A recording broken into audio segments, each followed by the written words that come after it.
Fala, gente! Tô aqui de volta. Professor Renato Martins Vieira. Política propositiva. Hoje eu resolvi mexer num vespeiro. Vespeiro com vontade. Vou botar o dedo lá para fazer uma proposta que eu tenho certeza que eu vou ouvir gente que concorda, gente que discorda e gente que vai me dar opiniões diversas. Vou fazer uma sugestão num tópico e vou pedir sugestões para um outro tópico em que eu não tenho ideias claras de como resolver o problema que eu percebo. Vou continuar dentro do tópico educação. Vou lá para a educação superior, momentaneamente, trabalhar aqui um tópico que me preocupa. O primeiro deles, a questão do acesso universal à educação. Porque, teoricamente, é isso que a nossa Constituição concede. Acesso universal à educação. Todo mundo tem direito à educação.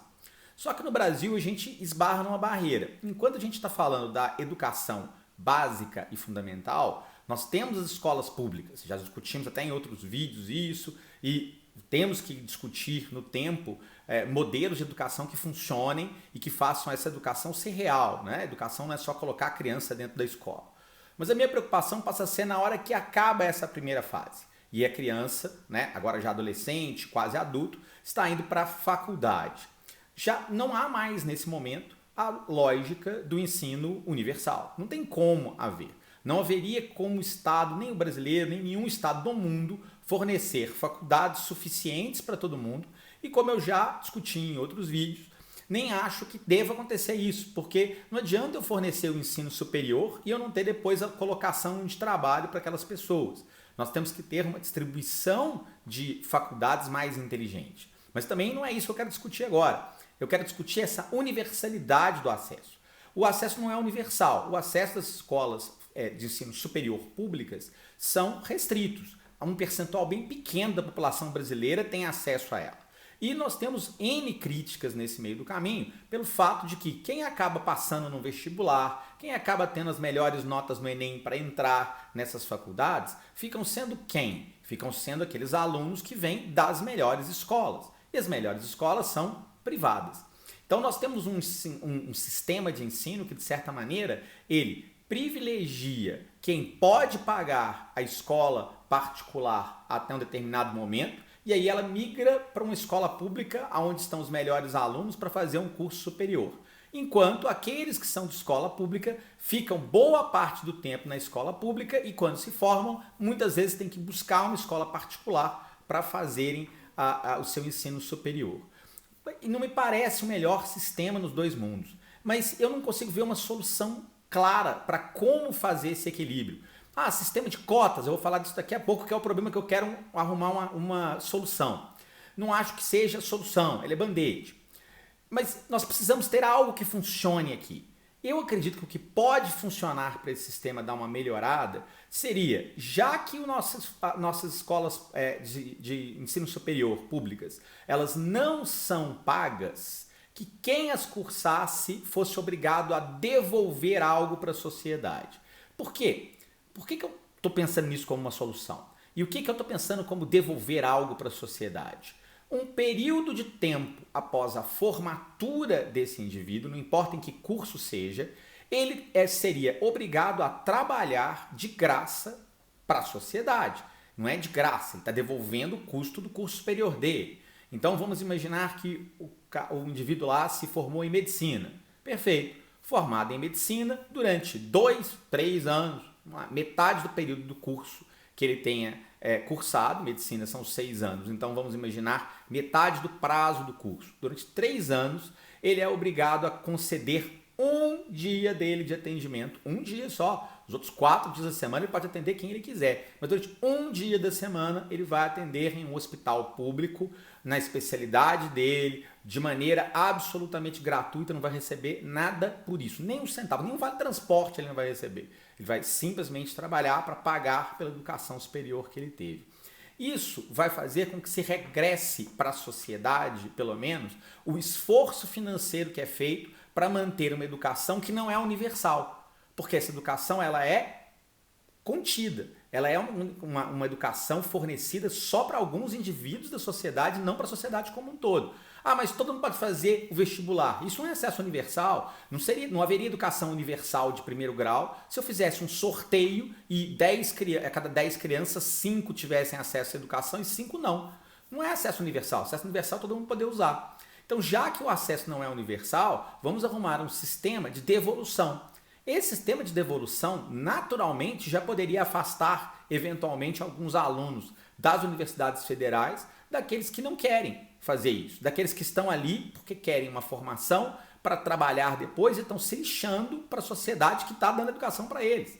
Então, isso já melhora um pouco o acesso. E segundo, gera um regresso para a sociedade. Imagina a Universidade Federal de Viçosa com várias pessoas na área de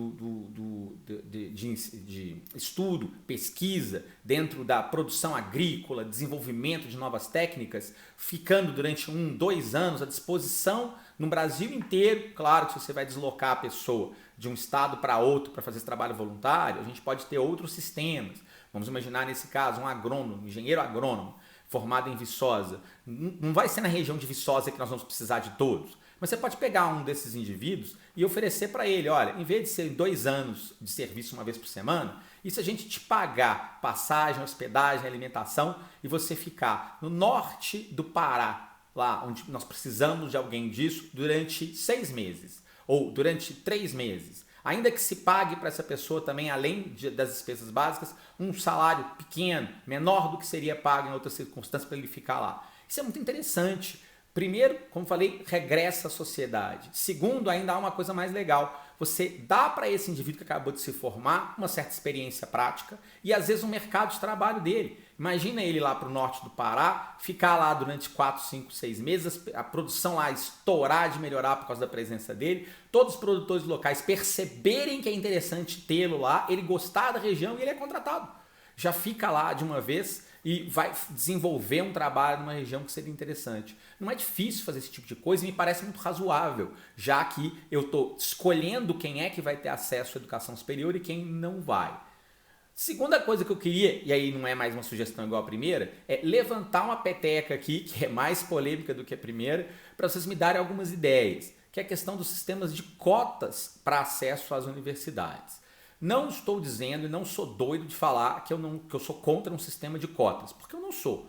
Eu acho que existe sim no Brasil um déficit que tem que ser pago, e não é só no Brasil, é no mundo inteiro, em relação a essa política racial, políticas que exterminam ou que segregam determinados grupos dentro da sociedade. Isso não é razoável, isso não é justo. O preconceito tem que ser morto, tem que terminar em algum momento. A gente tem que chegar naquele ponto em que não faz a menor diferença aonde você nasceu, qual a cor da sua pele, qual a sua orientação sexual, em que Deus você acredita ou se você não acredita em Deus, mas isso demora gerações. E os sistemas de cotas vêm ajudar a minimizar isso, a mitigar isso, enquanto nós não temos uma solução. Então, Renato, qual que é o problema que você está vendo no sistema de cotas? Eu estou vendo o problema é que as pessoas acham que o sistema de cotas é a solução. Já que tem cotas, então só por ter as cotas isso vai resolver o problema de racismo, de sexismo e de outros, intolerância no Brasil. Claro que não vai, claro que não vai. Isso é um band-aid. A gente está sangrando, igual o resto do mundo está sangrando. O sistema de cotas diminui o sangramento, mas não combate a causa. A causa de precisar de um sistema de cotas é nós termos um sistema de distribuição de riquezas ruim, é nós temos um sistema em que as pessoas são preconceituosas, ainda que de forma velada, é um sistema no qual a gente é sexista e preconceituoso sem perceber, né? E isso tem que ser mudado, e isso tem que ser mudado de alguma maneira.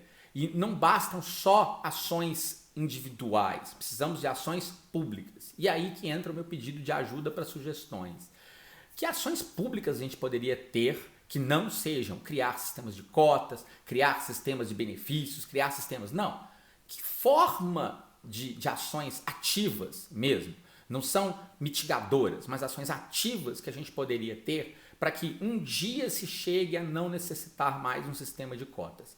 Eu vejo às vezes isso acontecer na iniciativa privada, em algumas escolas, algumas coisas na parte de educação e também em algumas famílias. A minha filha mesmo, Carolina, tem 15 anos, quando ela tinha 5 anos de idade, eu me lembro desse caso que eu achei sempre emblemático e muito bacana. Teve uma palestra na escola dela, a respeito de bullying. E a pessoa que fez a palestra não era muito boa de serviço, tá? Foi extremamente infeliz. Para mostrar o bullying, ela fez bullying às pessoas de verdade. Ela tipo apontou uma gordinha e falou: não se pode falar que aquela moça ali é gordinha ou coisa parecida. Apontou uma que usava óculos e foi falar que ela não podia ser chamada de quatro olhos e assim por diante. Eu achei muito sem senso essa maneira como foi feita a palestra, do que a Carolina me contou. Mas teve uma hora em que ela apontou para uma das melhores amigas da Carol e fez algum comentário de que não se pode fazer, ela não pode ser segregada por nenhum motivo. Porque eventualmente isso seria uma atitude inclusive racista.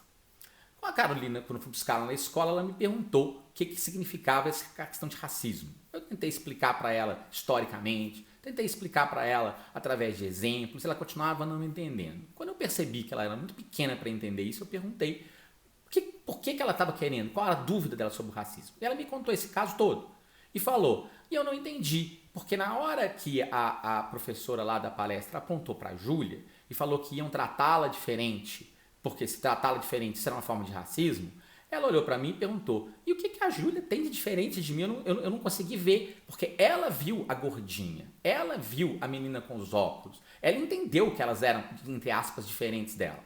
Agora, a Júlia, que é negra, não via diferença.